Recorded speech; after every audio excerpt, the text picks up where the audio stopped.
विश्वविद्यालय NLU का 17वां दीक्षांत समारोह का आयोजन किया गया। मुख्यमंत्री भजनलाल शर्मा ने दीक्षांत समारोह में शिरकत की, हिस्सा लिया और साथ ही साथ समारोह के दौरान कुल मिलाकर 181 विद्यार्थियों को डिग्रियां प्रदान की गई, जिसमें 118 स्नातक, 45 स्नातकोत्तर, 11 MBA और 9 शोधार्थियों को शामिल किया गया। ये शामिल थे जिनको डिग्रियां प्रदान की गई। इस दौरान विश्वविद्यालय के 25 विद्यार्थियों को विभिन्न श्रेणी में गोल्ड मेडल भी मुख्यमंत्री की ओर से प्रदान किए गए। मुख्यमंत्री भजनलाल शर्मा ने विद्यार्थियों को डिग्री वितरित की। इस दौरान मुख्यमंत्री भजनलाल शर्मा ने दीक्षांत समारोह को संबोधित किया और संबोधित करते हुए कहा कि विद्यार्थी सभी गरीबों और वंचित वर्ग की सेवा के लिए आगे आएं और अपने ज्ञान, हुनर और अनुभवों का लाभ जरूरतमंदों तक पहुंचाएं। इसके साथ ही साथ मुख्यमंत्री की ओर से कहा गया अपने संबोधन में कि सरकार ने युवा वर्ग के लिए 5 सालों में निजी और सरकारी क्षेत्र में 10 लाख नौकरियों के लिए प्रयास करना शुरू कर दिया है। सरकार हर क्षेत्र में पारदर्शिता के साथ काम कर रही है। आपको बता दें कि दीक्षांत समारोह में सुप्रीम कोर्ट के जस्टिस संदीप मेहता, कैबिनेट मंत्री Jogaram Patel, guest of honour और राजस्थान हाईकोर्ट के मुख्य न्यायाधीश MM श्रीवास्तव शामिल हुए। कार्यक्रम की तस्वीरें आप देख रहे हैं। मुख्यमंत्री भजनलाल शर्मा इस कार्यक्रम में पहुंचे, शिरकत की, विद्यार्थियों को डिग्री प्रदान की गई। Honourable Shri Jogaram Patel ji, cabinet minister of law and legal affairs. ये ऐसा खुशनुमा पल है जो हमेशा आपको याद रहेगा। आपने इस विद्यालय से जो ज्ञान और कौशल हासिल किया है वो आपको आगे बढ़ने में तो मदद करेगा ही, साथ ही विधि क्षेत्र में भी सकारात्मक बदलाव का वाहक भी बनेगा। आपने जिस राष्ट्रीय विधि विश्वविद्यालय जोधपुर से उपाधि हासिल की है वह देश में एक खास मुकाम रखता है। एक अच्छा वकील वह है जो कानून का ज्ञाता होने के साथ ही समाज के कमजोर वर्ग की आवाज बनता है, और हमें कमजोर वर्ग की आवाज बनने के लिए यह आवश्यकता है कि हम समाज के उस भाव को पहचाने, समाज की उस संवेदनशीलता को हम पहचानें। वकील का पेशा गरीब और वंचित वर्ग की सेवा के लिए एक बहुत बड़ा अवसर लेकर आता है। मुझे पूरा भरोसा है कि आपको जब भी मौका मिलेगा गरीब और वंचित वर्ग को न्याय दिलाने में हमेशा आगे रहेंगे।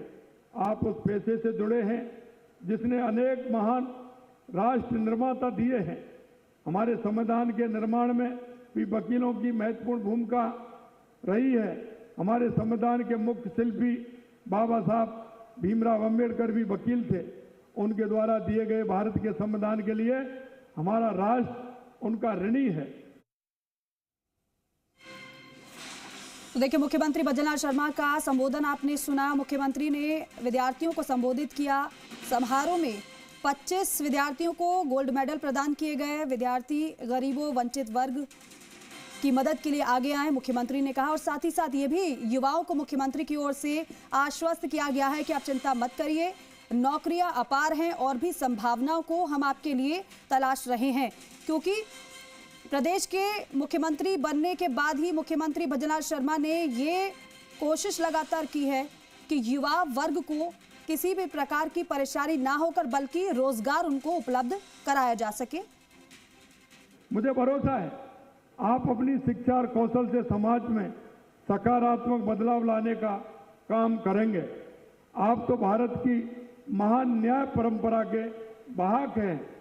जिस भी राष्ट्रीय या अंतर्राष्ट्रीय मंच पर जाएं, वहाँ अपने ज्ञान के साथ अपने मूल्यों, अपनी ईमानदारी और अपनी मेहनत से अपनी पहचान बनाएं, यह बहुत आवश्यक है।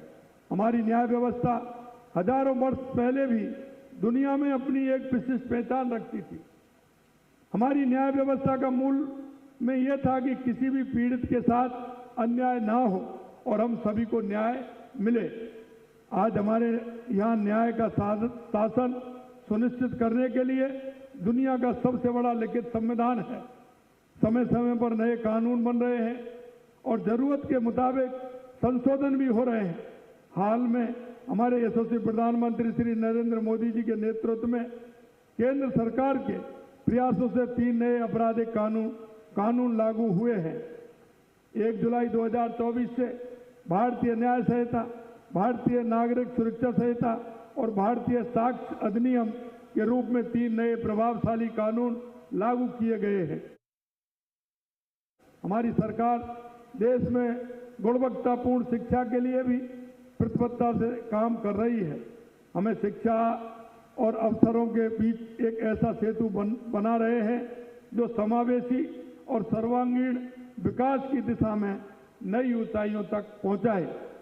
हम सरकार के 5 साल के कार्यकाल में 10 लाख रोजगार के अवसर उपलब्ध कराने के संकल्प पर लगातार आगे बढ़ रहे हैं। अभी हमने जो बजट पेश किया है उसमें भी युवाओं के लिए रोजगार सृजन पर हमारा जोर रहा है।